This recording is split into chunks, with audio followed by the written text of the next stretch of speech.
The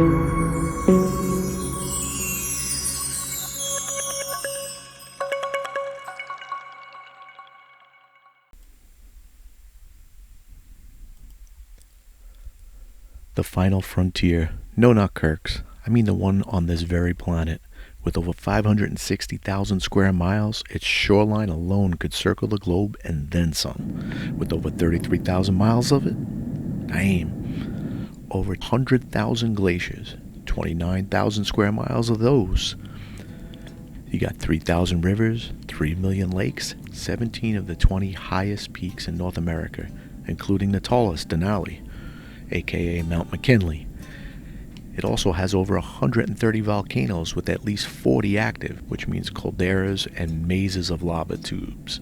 It had one of the largest recorded earthquakes at 9.2 that had a town disappear into the sea, followed by a tsunami that took whatever it could.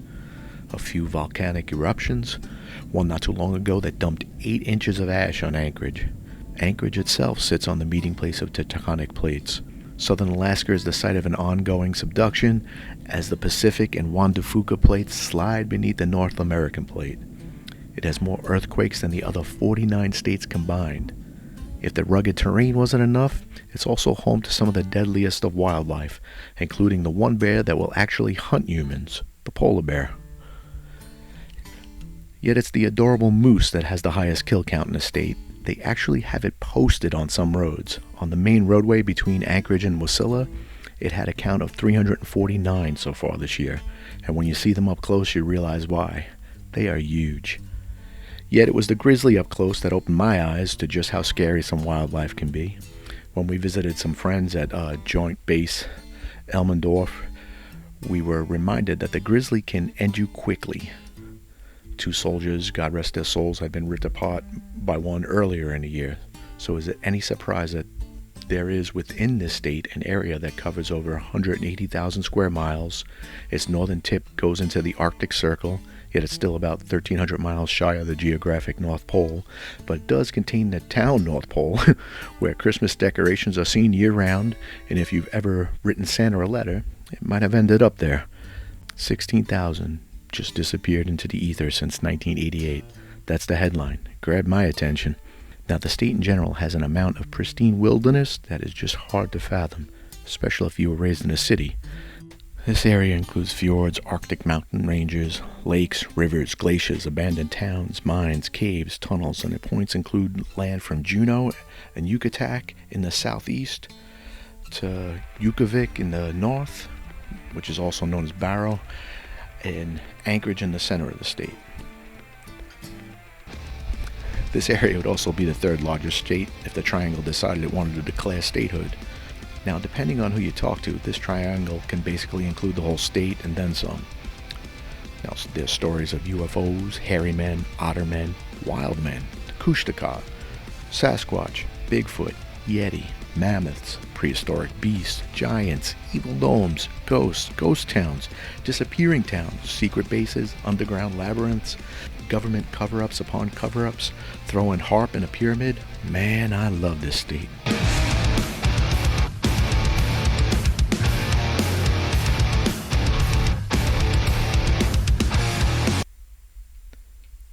Perspective. Webster says it's a mental view, a prospect, a visible scene, or if you have your pinkies out, the interrelation in which a subject or its parts are mentally viewed. Or the one I'm going with, the appearance to the eye of objects in respect to their relative distance and positions. Webster's will also list some BS that perspective was discovered in the 1400s, which of course is nonsense. Question everything. Now, what in all the realms does this have to do with our current presentation and series? Well, we're going to take a look at just scratching the surface of the final frontier in the Alaskan Triangle. And the first word that hit me when flying in, perspective. Mine began to alter as our excursion took all its twists and turns. We put over 1,100 miles on the rental and hiked well over 50, which might not be a lot for some. Once again, perspective. For mine and my daughters, it was a lot. I'm going to do things a little different and not put too many graphics up because some of this footage is breathtaking by itself, and I always love to quote, "Silence is pure, silence is holy." because only those who are comfortable with each other can sit without speaking. And with that quote in mind, feel free to tell me who the heck I'm probably misquoting in the comment section. I'm going to shut my pie hole occasionally through this and just watch with you.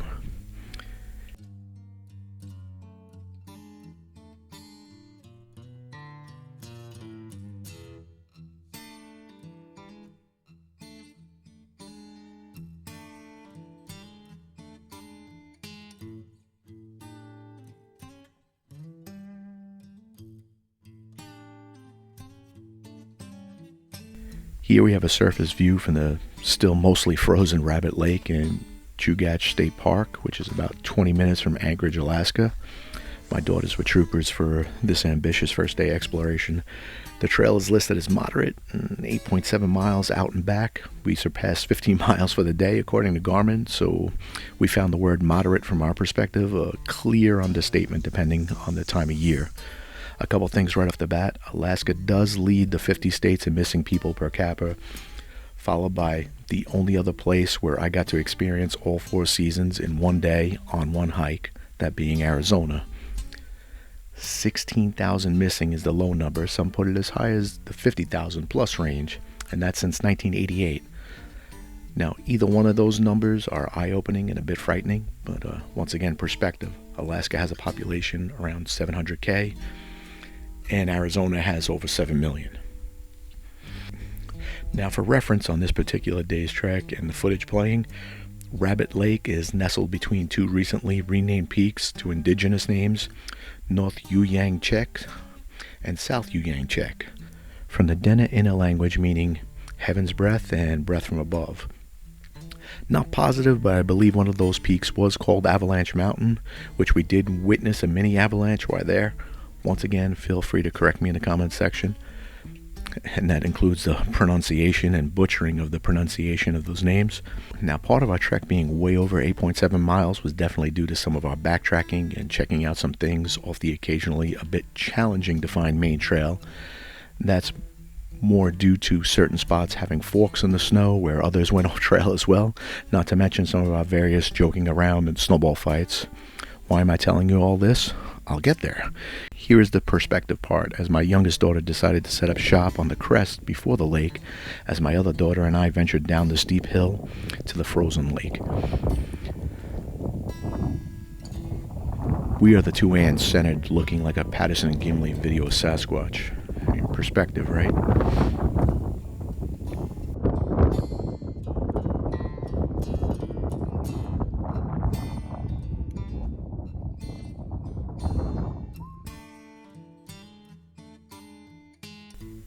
The Alaskan Triangle holds as many theories as phenomenon.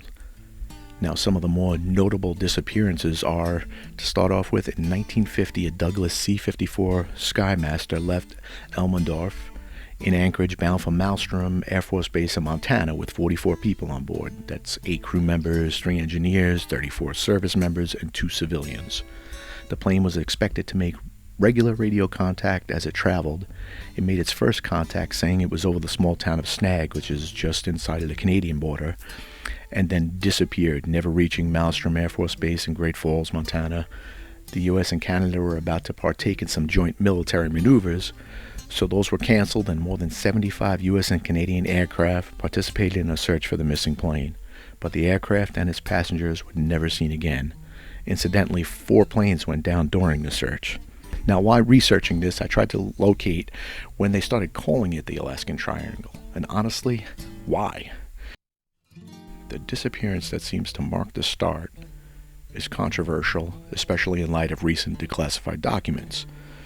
This is the disappearance of Boggs, the House Majority Leader from Louisiana, and Belgich, a freshman congressman from Alaska.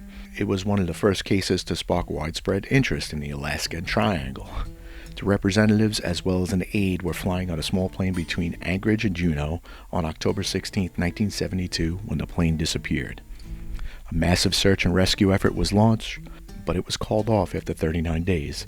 Neither the plane nor the men's bodies were ever found. 90.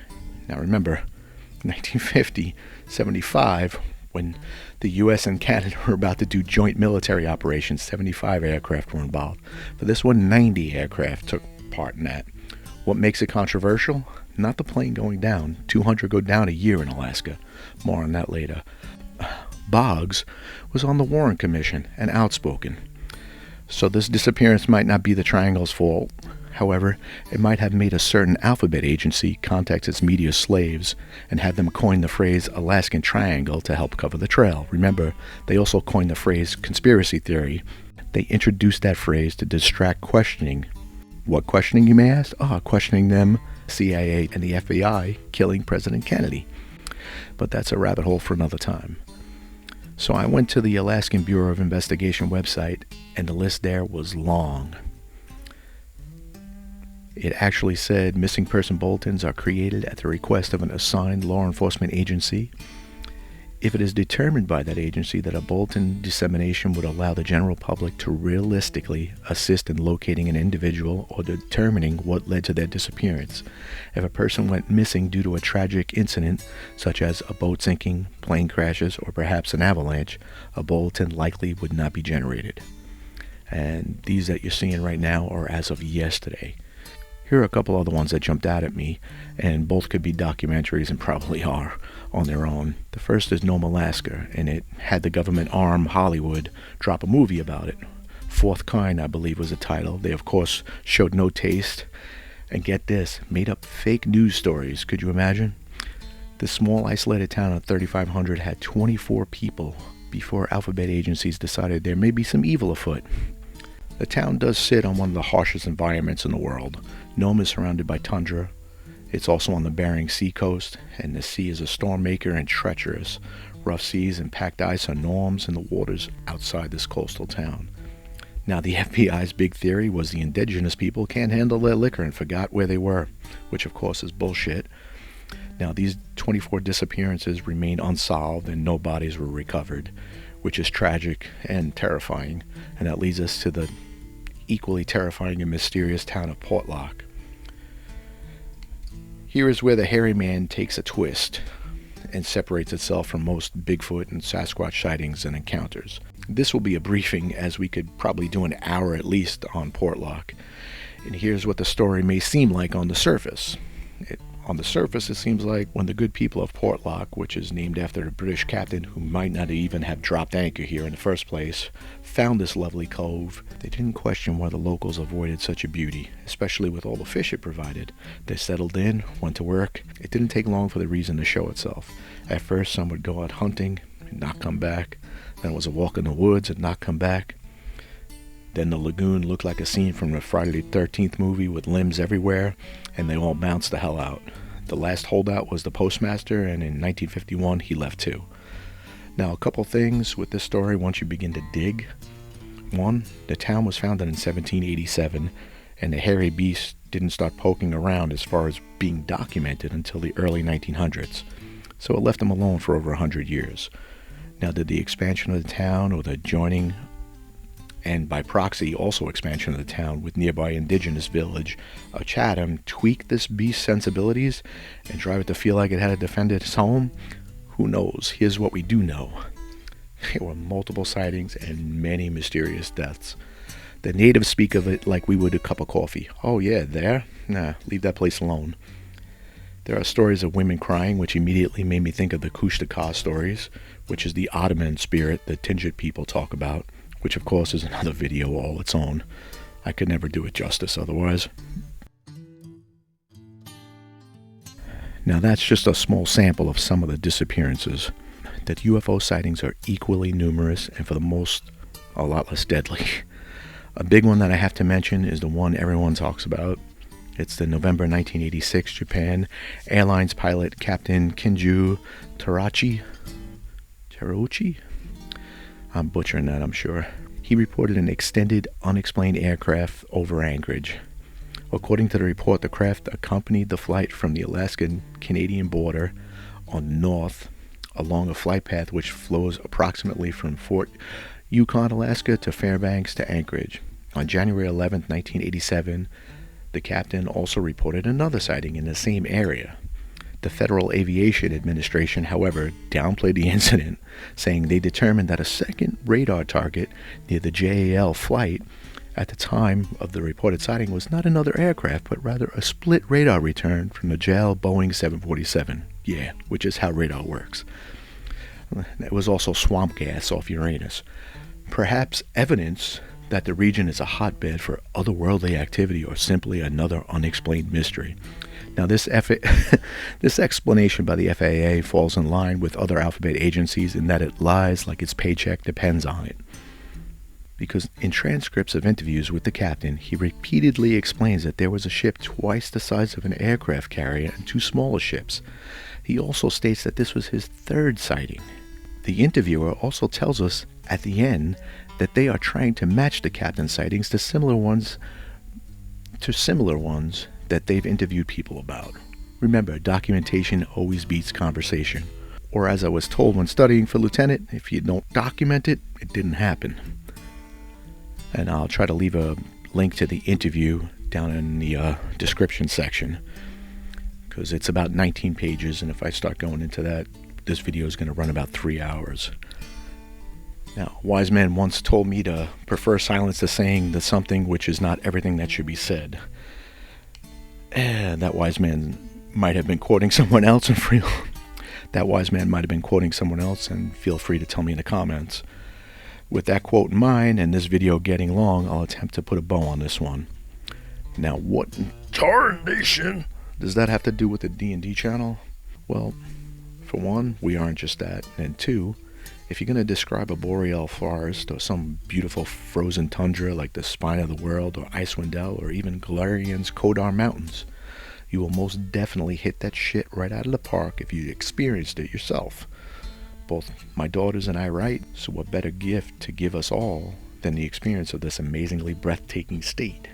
You write what you know, right? So get out there and know some shit is my theory.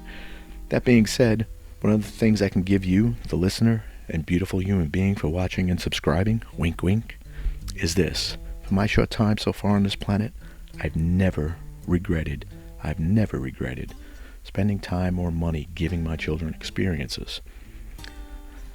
I've had buyer's remorse for just about everything from a truck to a new pair of jeans, but getting them to see, to experience a new place and something beautiful, I never had a second thought, not for a heartbeat. And I've been a subscriber to Supervised Danger. What does that mean? Listen, kids want to do some crazy shit. Now, if you let them test boundaries and try stuff out within reason while you are there to make sure that they don't get hurt, well, that's Supervised Danger. Teach them about risk and reward and that delicate balance. It's preached in the firehouse. Oh yeah, I forgot to mention, I did a career as a firefighter. Risk and reward, they have to be weighed on a daily basis, sometimes in a breath. I never regretted one of them. And there have been plenty, and my body has paid the price. But I do them all again. No regrets, no second thoughts. So that's my bit of wisdom for this video. I'll stop my preaching now. Here are my quick takeaways from this initial hike and some of the stuff with the Alaskan Triangle. This state is absolutely beautiful. Everywhere you look, for the most part, is a freaking postcard. I would move here in a heartbeat. I truly didn't think some of these freaking things even existed. I saw something similar on Red Dead Redemption 2 and other video games, but damn, seeing them in person was eye-opening. And I generally don't believe anything I hear and about half of what I see. Well, what we got to see was some amazing sights, and if you stuck around this far, thank you from the bottom of my scarred heart. And if you can, tickle that like and sub buttons, and even drop a kind word in the comments, or hell, drop an unkind word. I understand that sometimes people just need to vent. We got some more awesome dragons and other monstery goodness in the works, along with more Sasquatch sightings and encounters and other cryptids and hominids, along with Orcs Reading Corner. And we banged out 4 books between the flights there and back. And some more of the Stranger Than Fiction series, not to mention a ton of Alaska stuff. Man, that place was awesome. Once again, my quick takeaway is you have to respect the wilderness there, and remember that the wildlife, you're in their house. So once again, thank you for hanging out with us. Truly, thank you. Stay frosty and aware, my beautiful people. Thank you. Thank you very much.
you.